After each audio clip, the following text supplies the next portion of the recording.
Hey, Matt.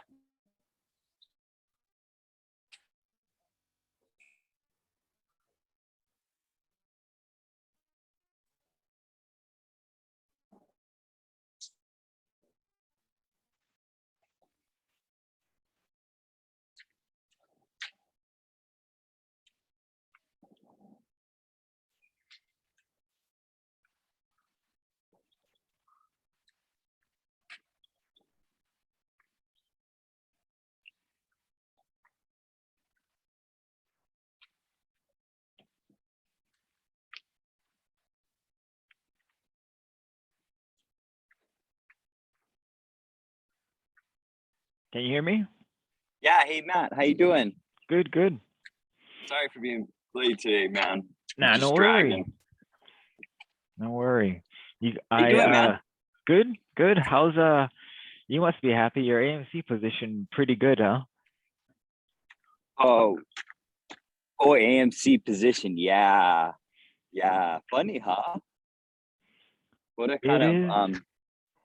weird strategy, right? But I don't know. I don't know. I It's mean, coming through. AMC was halted, and then it went higher, and then it went lower, and then it went higher, and Mhm. still up on the day. Pretty good. Yeah. Hard to So I'm hard, hard to just, hard to play those. But it. Well, actually, I guess it's down from pre-market. It looks like it got as high as 34 in the first candle of the day. yeah. I didn't watch it too closely. I kind of checked in on it, looked at my position. I think I was, I don't know, up or down today, but I got filled on one of rolling down. I don't know. I kind of just came up with that sort of extended exit strategy myself. It's not even an exit strategy, right? You're Is just that rolling. something people actually do though? Is roll in the short side? They talk about that like on options action or whatever sometimes, right? Yeah, I mean, for the most part, most people don't like to have like they won't leg out of a spread. Mm, I often do though. I'll leg out of like, well, I mean, because I do a lot of diagonal calendar spreads. mm-hmm. So like right now, I'm getting killed on my IYR position. I had a calendar put, so I bought the June put and I sold the April. I bought the 105 and I sold the 100. And so I bought back the April 105 put today for 11 cents, and I'm gonna wait up for a down day, and then hopefully there's a down day in IYR. I mean, it's Mm, amazing. Real estate's like just exploded today, went up like 3% today. But yeah. hopefully it goes down and I can sell the May put, because I still my long put contract is still in June, so Mm-hmm. Mm-hmm. it's not something that normally is done. I've been experimenting recently with unbalanced butterflies. So Okay. I'll give you my Neo position. So in NIO Neo, the car manufacturer, I'm long the 18 call. I'm short two. I'm short three of the 21.5 calls, and I'm long two of the 22.5 calls. So I bought that spread for $1, and max profit is $3, and the most I can lose is my debit paid. Yeah, because if it blows through my long calls, it'll just expire worthless, Mm-hmm. but I paid $1 for it. So I'm hoping Yeah. that Neo at the end of the week ends around 21. That'll be a best case scenario. Right now the Cool. position's up a little bit, up about 26 cents, but Mm-hmm. I want to Yeah. close it for at least 50% winner. Yeah. Greedy like that, yeah. Good for you. But Yeah, that that that's that's great. that Reasonable, yeah. yeah, I mean that's You kind of think how I'm playing it. if you were holding one of these positions with like this vertical calls, I mean, it's only chump change, right? $600 or something, right? You think you just pull the trigger right now and just close them all instead of messing around any further? I don't know. It would really depend on, like, if you think if the AMC stuff will continue to go, or if like, because AMC, like, right, to be honest, AMC is worth like what? I mean, honestly, fundamental valuation, the stock's probably worth like $5, right? And it's been hanging around in like the $16 to $20 range in the past year, right after the. I mean, GME is definitely not worth even the $75 that I kind of settled at its lows, right? Mhm. I mean, it's all based on potentially maybe GameStop will become a virtual gaming player, right? That's kind of what Ryan Cohen is saying. Like he's gonna like reshape the company to be in the gaming space versus just retail sales. And Right. They want to be in the cloud, not right in the right. mall. And that's great, but there's no plan. You know, there's no investor plan yet. So this is all based on like hype, and it can stay elevated this high. So potentially your spreads could gain value as time passes if the thing ends up having a new home in the $30 range, right? Because today we're still above 30, and we had a pretty like there definitely was a sell-off in the beginning. People took profits at like $34, but once it hit, what is this, like 27, it just gets bought right on up, and it's getting higher highs. And if we end today, where's my daily candle at? If we end today at, I mean, pretty much anything over, anything over 19 is just a higher low. Right now, we can even get a higher high if we close above 30, because yesterday's close or Monday's close was $30 or no, 29.50 ish. So if we close above 29.50, we're still in an uptrend on the dailies. So a lot of buying still yet. Yeah. So, maybe it's we would be prudent. I'm trying to think about what to do with this position, right? If I'm Well, what do you have? overcomplicating things.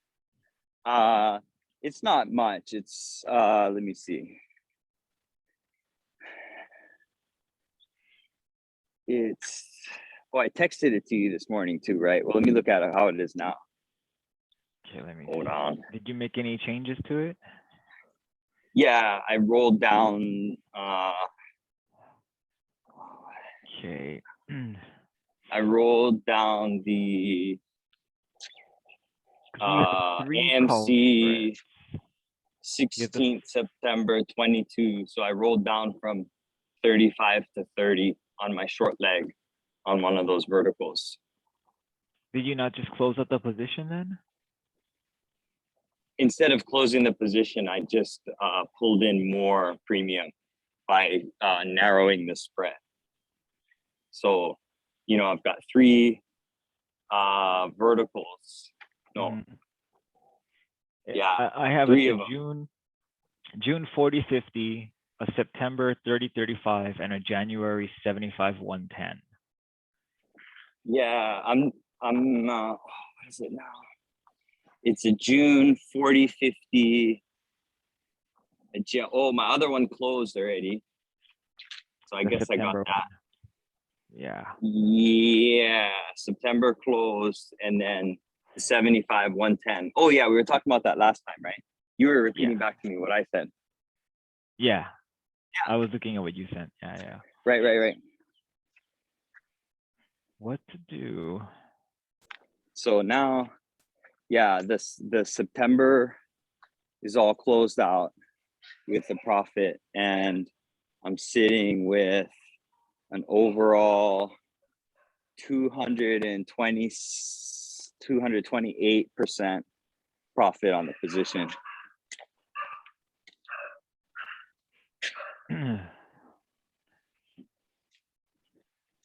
Yeah, I don't so know. I was thinking I should hold, reduce now that initial moves in.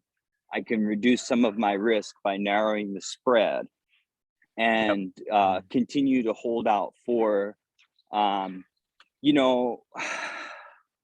it's hard because in a way it's a lot more risky, but I really do think that that position as a speculative move would be for the breakout above previous high. And Yeah. that's where I'd be, just like canceling whatever, intermediary sort of part of the strategy, and just there's the exit right at the top. Like I exited a third of the position here, right? As well as reduce the risk. What was the previous high? Oh, was it 75? Let me see. You mean like prior to the pandemic? It was that Reddit, AMC GameStop mania, 72.62. Oh yeah, there we go. 72.62 in May. Yeah. So that's what this. Well, if that's the case, I would That's why I'm going 75 110 on my longest option. Yeah, my furthest out option. Does that make sense? Well, the problem is if you did that. Okay, so that's a January 75, because you already have both positions on, right? Yeah. 75 110, and you bought the thing for, well, right now that spread is trading for $157.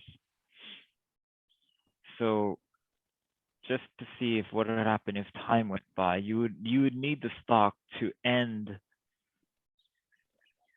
Oh geez, how high would you have to be to get this thing to start making profit? Well, because the 110 is kind of like a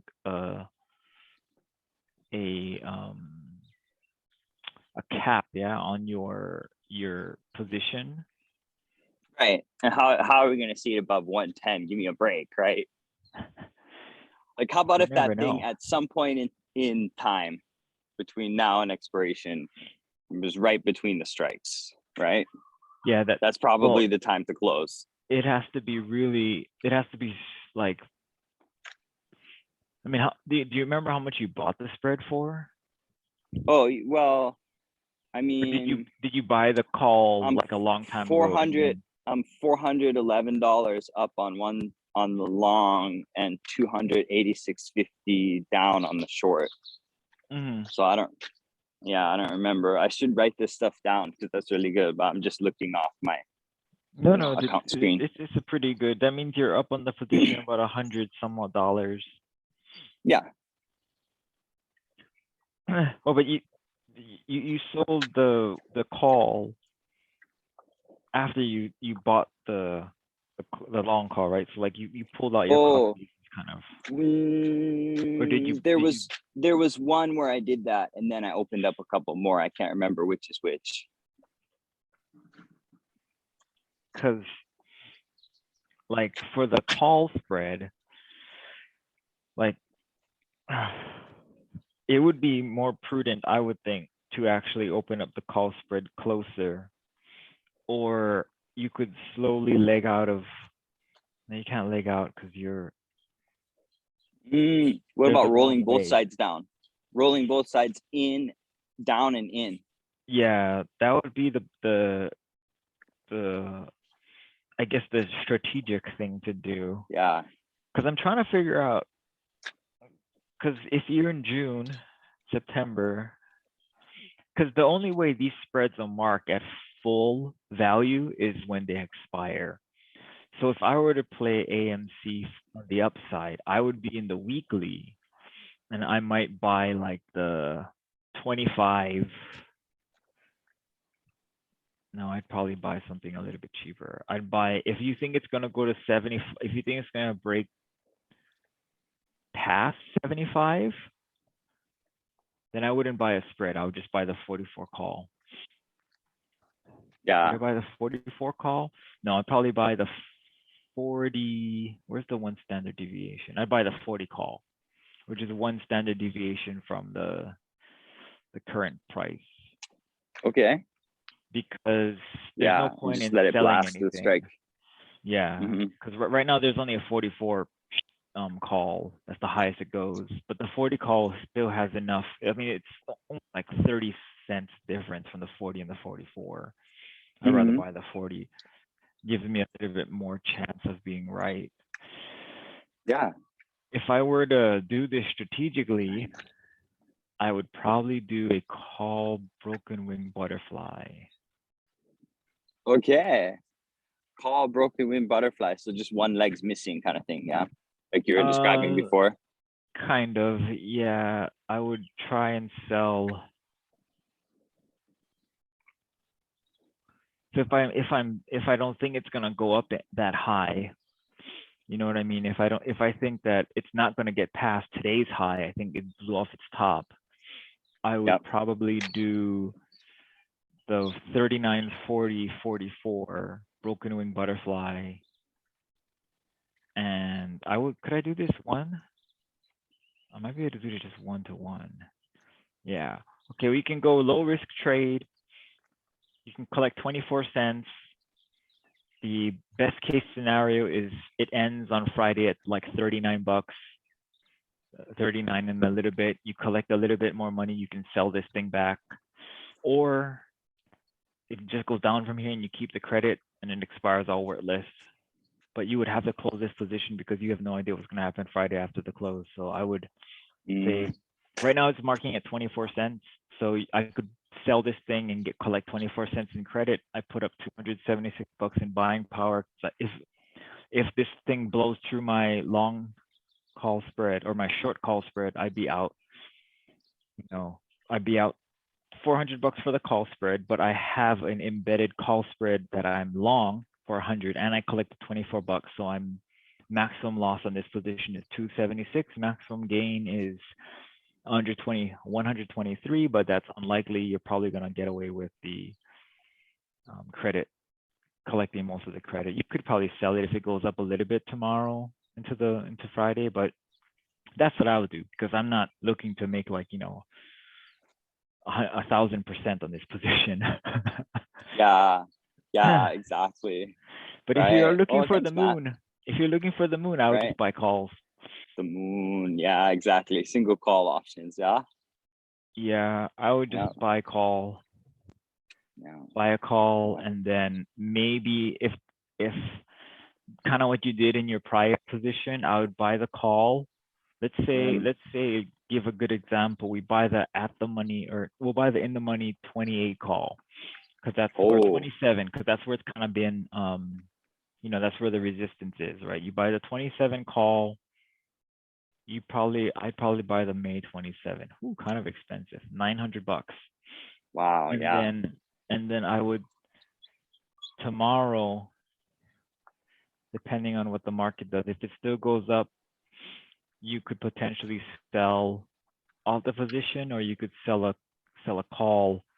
But see, the thing is, I don't know if this is going to be where it sticks, right? That the long call option would be, banking on the fact that it does stick.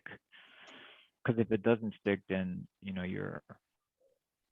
it's losing money. A bunch of money. Yeah. Yeah. But I hear you though. Thanks for your advice. Oh man, not to change the topic, but I was thinking today. I wanted to mention to you what a breakthrough I found in organization. Sorry, I was just waving at my neighbor. I've been going on and on about my diet on our previous calls, Right. And how I'm tracking everything.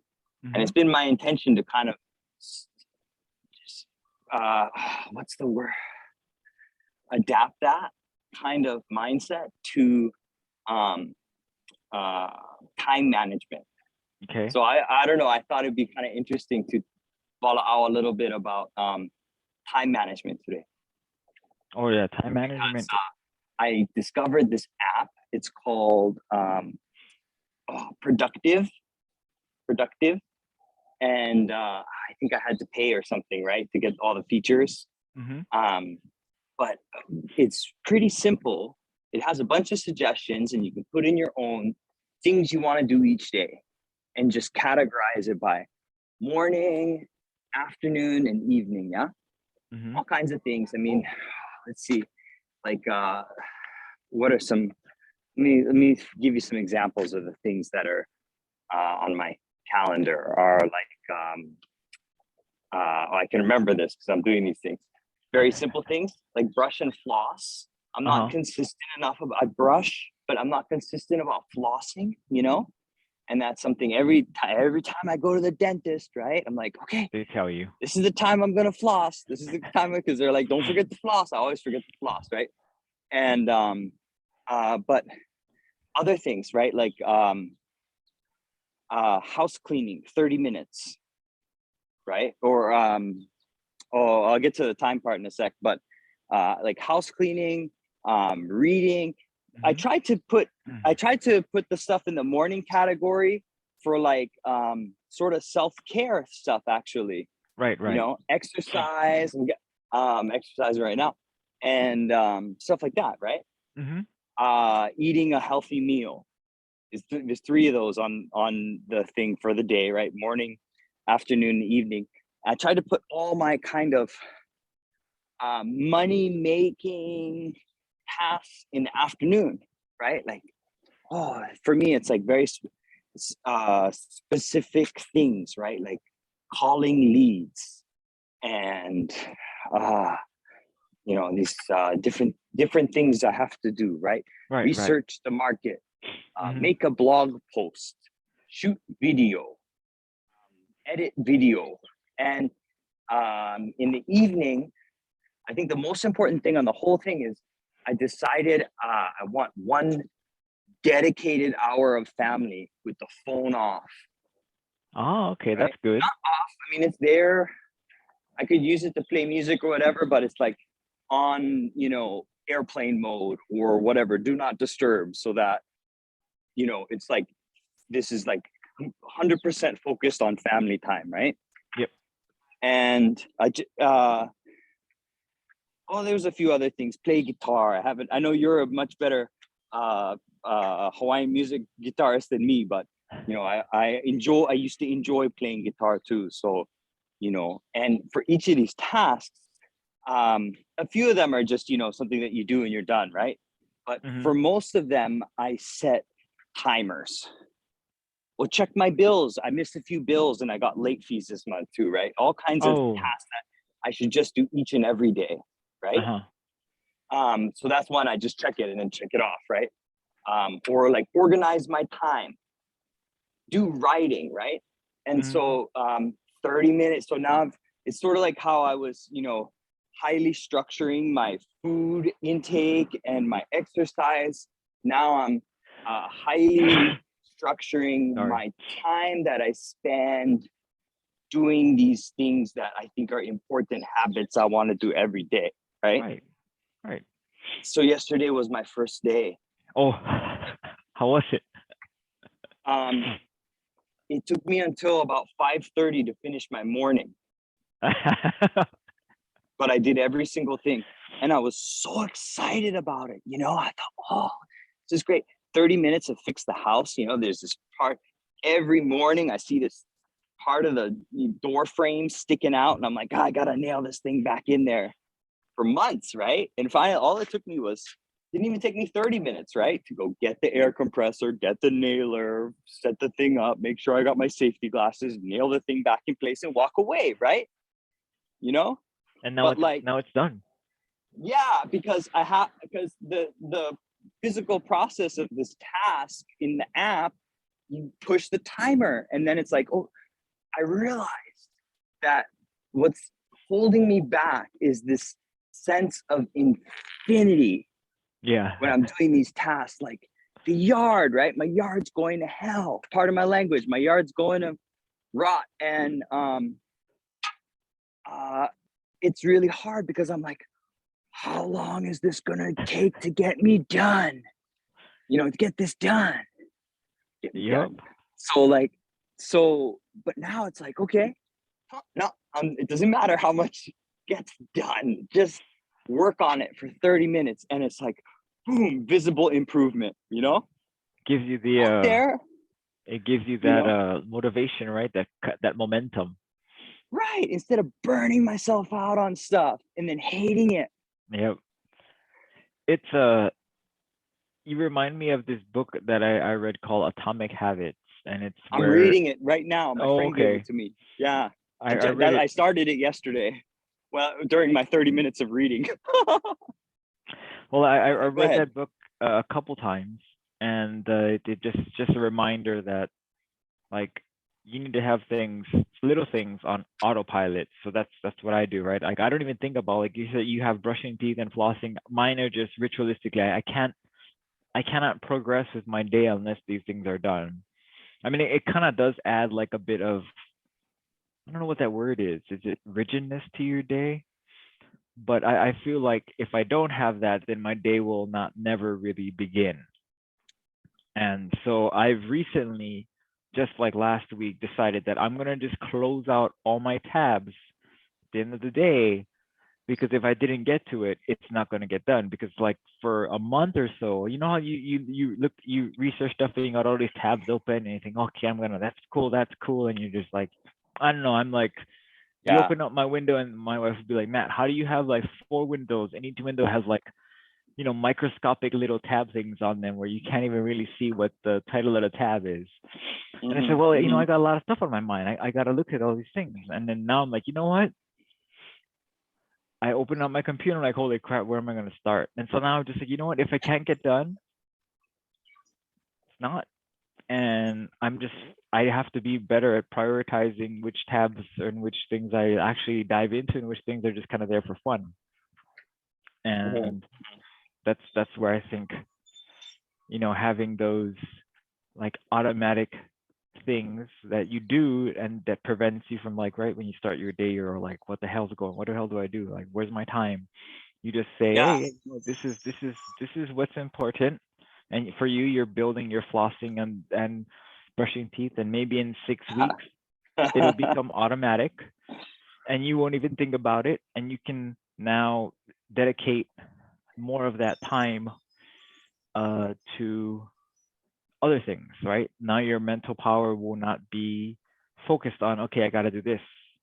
It's going to be, I automatically do this. And now I have an extra, I don't know, minute of thought to do something else. And then you build those minutes of thoughts. And then now you have like a whole hour of time that you never knew you had, just because Right. everything else in your life is automatic, like the house cleaning. Automatic. And the atomic habit is like, you take really little, like brushing teeth, house cleaning, you take those necessary tasks, turn them into an automatic task, and that compounds. And then you Yeah. have like atomic, right? Like something small that's like, boom. Right. Right. Well, I'm only a half an hour into the book, Oh, as I well, you're said. here. You'll hear But more. yeah, well, I was really inspired by one of the anecdotes that oh gosh, what is anyway, um the British, was it a bicycling team? They were like the humiliation of Britain. Do you remember that part in the beginning of the book? No, I don't. Yeah, so the I don't know the exact, I'm not a bicycling enthusiast myself, so I'm not quite familiar with some of the nuances, but Hmm. so the story went that the Brits were notoriously bad at bicycling on the Hmm. international stage, and Uh, had like no one from Britain had ever won a Tour de France, and they were such a humiliation that uh, at least one well-respected bicycle company refused to, I shouldn't say, well, I don't know about bicycles, so maybe they're not well-respected, but this company refused to sell their bicycles wow. to the British because they felt that it would hurt their bottom line in terms of sales to be Okay. associated with the Brit. This is how bad the British were at bicycle racing, right? Hmm. And so they brought in a coach or some kind of expert and came up with a strategy of improving just 1% on as many different sort of facets and variables that could affect their performance, which in and of itself, because that whatever that feature is, right, whether it was the aerodynamics of the clothing they wore, or what else were they saying, adjustments to their training and diet, and I forgot what they exactly were. I remember stopping and saying, "Oh, that's funny how they did it," but they were doing something to, increase the traction of the rubber against the road by a very, a 1%, and came up with hundreds. They were brainstorming and trying and testing everything, and they were able to come up with like hundreds of different ways in which they could make very, as you're saying, atomic changes, right? These tiny, very fractional changes, and repeated them over a course of time. And then they were like, the Brits were like shutting out all the other countries in competitive bicycling for years, after a very long track record of basically being terrible. I thought that was interesting. Like, oh yeah, right. So yeah, that really resonated with me. A good friend of mine's wife actually handed me the book the other day. I think she was trying to tidy up her house, and she's like, "You need to read this." So great book. I'm glad you're so into it.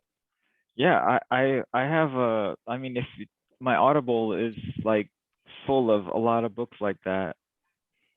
My Audible. Well, that's great. So you listen. Yeah, I don't right now I'm re-listening to technical analysis of financial markets. But if you can see, no, probably not. You're not gonna be able to see with my filter on, but that's the It's okay.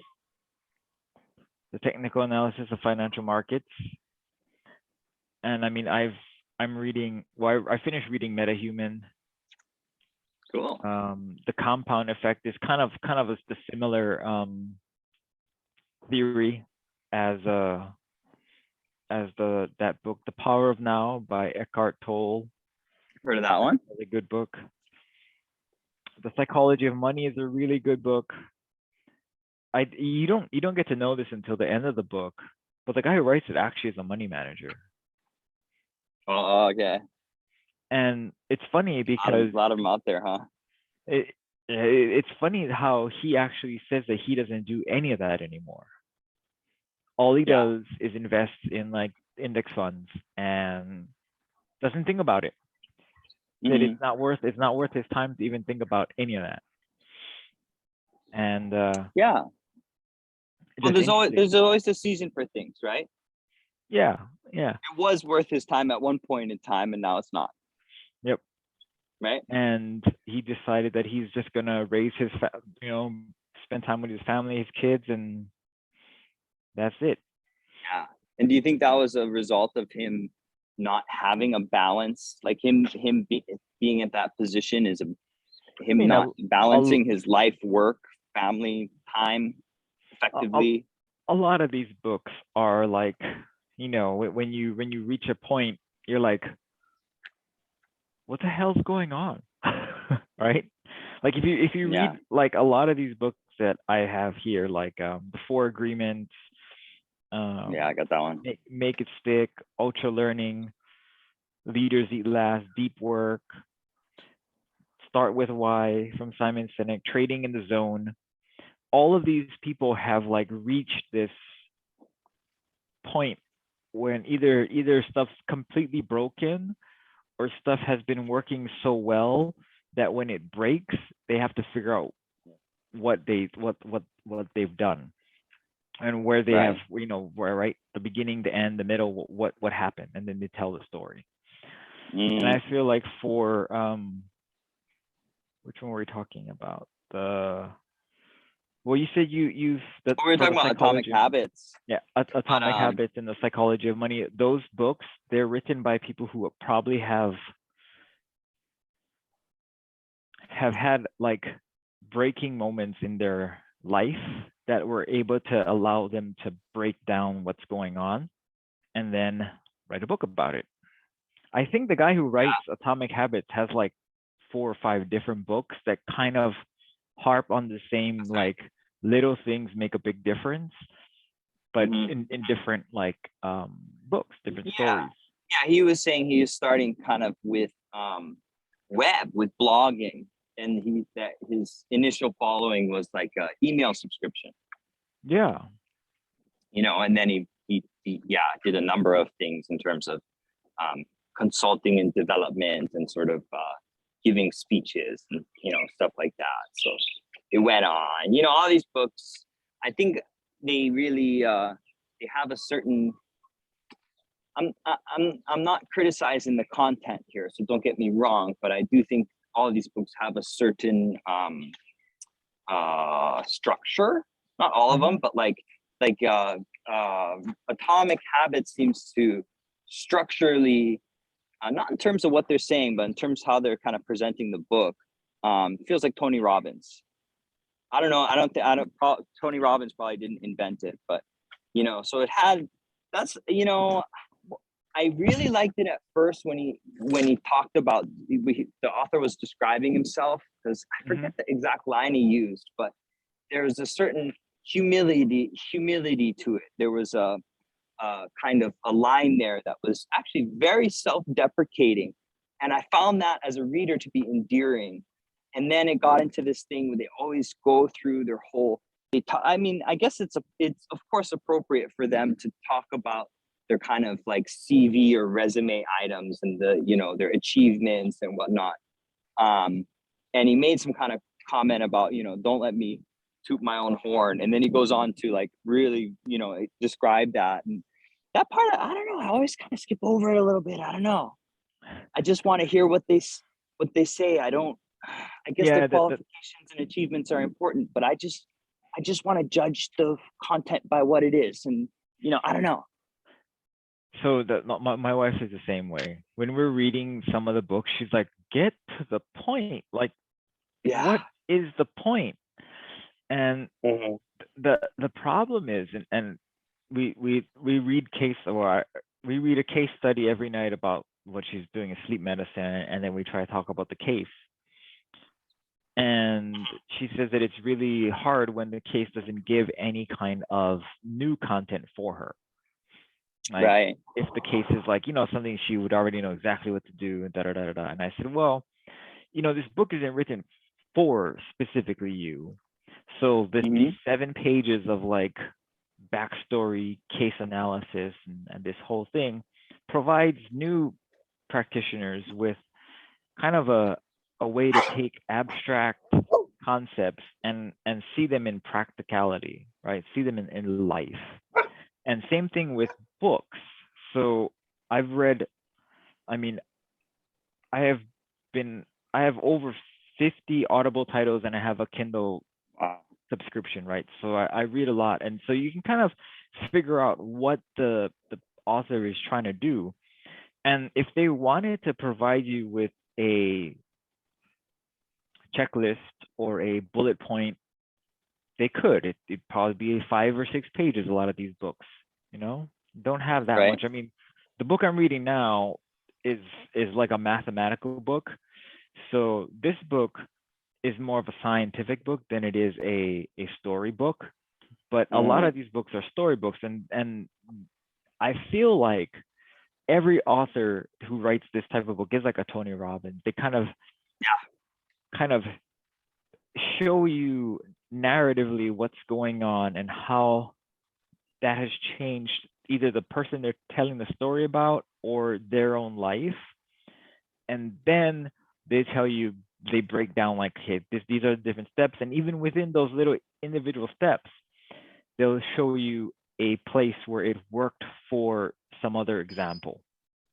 Like if you ever get a chance to read Ultra Learning, Ultra Learning is a book about a guy who took like, I think, an entire MIT curriculum in like 18 months. And he pretty much got the degree. He passed the test without having to take one class. He just boarded himself up in his room, and he took it, and he learned how to speak like French, Spanish, Korean. all in like 8 months. You know, and Yeah. he says that it's basically you need to, and he broke down and he talks about his things and he talks about other people's, and as he goes through the book, I think there's like 9 steps. He'll within those 9 steps tell you like, okay, this is when this person did this, this is what they did, this is how they got there, this is what you need to do to be like that. And it's, I feel like by giving us just the content, we wouldn't have enough conviction, emotional conviction to believe that it'll work. Like we know that it'll work, right? But there's no belief that it'll work. So there's a difference, right? Like it's kind of why there's no, you hear the phrase there's no right or wrong answer, and it's because whoever doesn't have the belief to do it. Like Right. if it was so easy, everybody would do it. Like saving money, everybody knows you should save money, but no one believes that they should save money. There's no conviction there, Right. right? Right. Because you look at their actions, not their words. Yeah. Yeah. And I feel like these books, what they really try to do is to get you to believe, and the more connections that they can make you believe with, like the stories that they tell you and the stories that they imbue inside the step-by-step process, give the reader more of a chance to remember and relate to, so that they themselves in their lives can apply these things. Because like I told my wife this, like I read these books and I read them on 2.5 speed or listen to them at 2.5 speed, but you know, you're still getting a lot That's of cool. what the author's trying to tell you. If a book's Oh really yeah. good, then I listen to it in 1x, right? But Yeah. for the most part, I'm just trying to get what you're trying to get, the content of the book. Yeah. Yeah. I agree with you too about what that's no small side note actually about the pacing. You know, I was thinking earlier about you know, how you said you're real into audio books, and I do audiobooks because it seems more convenient, but my focus is much better on reading. Oh I yeah, think really that is what it comes down to is the allowing reading. yourself to set the pace, Yeah, yeah. you know. The So that's the a great idea. the audiobooks, I like audiobooks that are read by the author. And if the audiobook is really good, then I'll buy the book. So, and then I'll read the book. Or if it's on Kindle, I'll read the Kindle version. I don't like to read on Right. Kindle because Kindle doesn't feel like it's good. I use Kindle more as like to read the free books, that just to see what's going on. And like, Right, right, right. you know, there's a lot of authors who write books for like marketing purposes, right? And those books are usually free Yeah. on Kindle, so I'll read those. But yeah, Yeah. I like that you're Well, reading though. It's good. oh yeah, I'm trying to fit it into my schedule, you know? Trying to fit it into my schedule. Of course I enjoy it. So, Your but yeah, busy, well, busy so schedule. let me ask you that. I don't know if it's too much of a personal question, but I've already between and sorry, I'm right next to the dump truck over here. So Oh, between between the I heard that if you have a noise, you're supposed to get it on camera. So there you go. You see the dump truck, right? That's what my friend who's a professional videographer said is yeah. if there's noise, just show it so that everybody can see it. So there you go, dump truck. Um, sorry, that's an unimportant side note. But so what I was trying to say is about the habits. You know, I've born my soul now, and you know, I don't clean my room enough. I don't, or my house enough. I don't floss my teeth enough, and how about you? If, you know, not to say something that you don't do enough, but if you had to add one of your one kind of positive habit to your daily schedule, Matt, what kind of things might you choose? Probably business stuff, Really? because I get the so automatically I will brush my teeth, floss every night, I shower every night. Before I shower, I wipe down the sink, I wipe down the toilet every day before I shower, just so something that I'll just do. Oh And yeah. then every day I will look at the clothes, and if the laundry basket is somewhat filled over the rim, I will wash clothes. So the housework portion, I've kind of already systematized in my brain. Like I have like parameters. It's not about, okay, it's been 3 days, da, da, da. But for work, there's so much work that needs to be done that I would do usually just whatever needs to be done now. Ooh, I know the feeling. Do you find it stressful? Oh yeah. Yeah. And so what kind of things are you putting off that you would want to like block out? Well, my website, I have literally no time for it. And I do my YouTube stuff, 2 videos a week. I publish on Tuesday and Friday. That I have done. I answer my emails when they come in. I have client stuff that I track, but I don't. That's another thing. I track them, but unless it's like urgent, I won't do anything about it. So like I have 5 clients that I need to do something with by July. So I'm not doing anything because we're in March, right? I probably won't do anything until we hit the middle of June. Yeah. That's when it'll start like, okay, I better do something now. I could do it now, but you know, I don't. I should, but I don't because I don't have to do it now. So yeah, that's the classic one for real estate agents too, is you get caught up spending so much time working on your existing transactions that you don't feed your pipeline of leads, or you get so caught up on acquiring new leads that you aren't giving enough time to the existing transactions. So I probably shouldn't have a scheduler like you and schedule it all out, but I haven't gotten that far yet. Well, I like their suggestions too. They've really done a lot to curate some interesting stuff. You know, they've sort of taken, I feel like a Spotify, or really it's a Pandora approach to task management. It's interesting. You should check it out. So they give you link is not in the description below. Productive. I don't know. How do you spell that, English teacher? I'm an English teacher. Oh, Productive. I do believe. Productive. Yeah. Productive. Can go check out to see if that's something. I think it might be something I should look into. Yeah. Well, I wonder. .io. Yeah, I'd be interested. Yeah, something like that. Build good habits. 3 horizontal colored lines.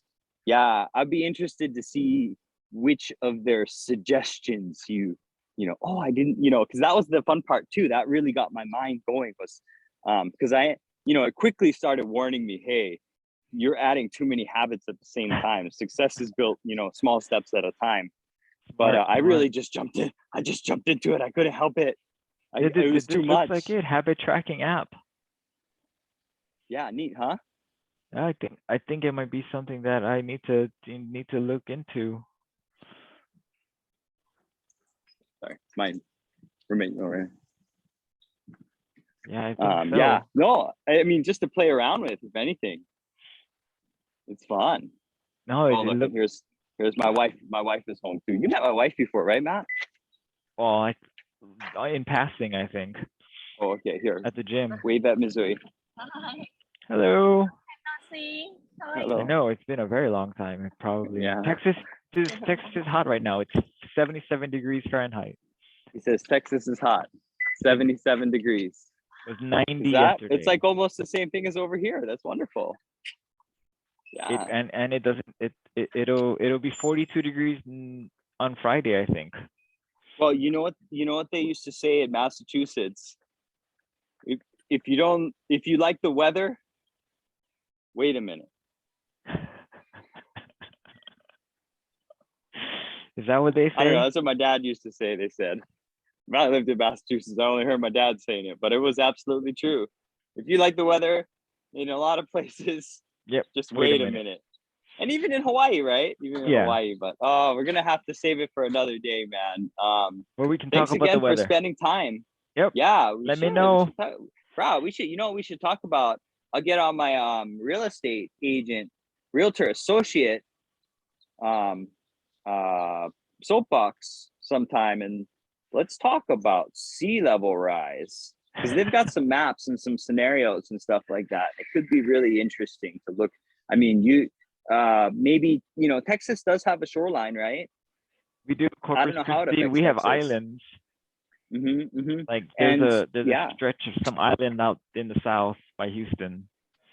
cool. Could be Yeah, underwater. surf too, right? So, but yeah. So, I mean, Take out some maps we'll have to save that one for another day, though. for sure. But very interesting, very, very interesting stuff as always with you, Matt. Thanks for sharing. Maybe my short on IYR will come out and come to fruition then. Yeah. My It short just on may. the real estate ETF, but it's up $3 today, so maybe not. Oh. Well, We'll see. sooner or later, I'm gonna be beachfront. We all will. Beachfront in Kalihi. Whew. Yeah. All I'm right, looking Sam. forward to Waterworld. I'm not. All right, Sam. We'll see you later. I'm bringing my board. Okay, Matt. I'll see you later. Thanks again. And I'll bring the boat. Bring the boat, dude. I'll bring the I don't know what else. What else? I'll bring the poles. Hey, if you have good fishing gear, we're gonna need to eat. Dogs gotta eat. All right, Matt. Thanks again. Bye bye.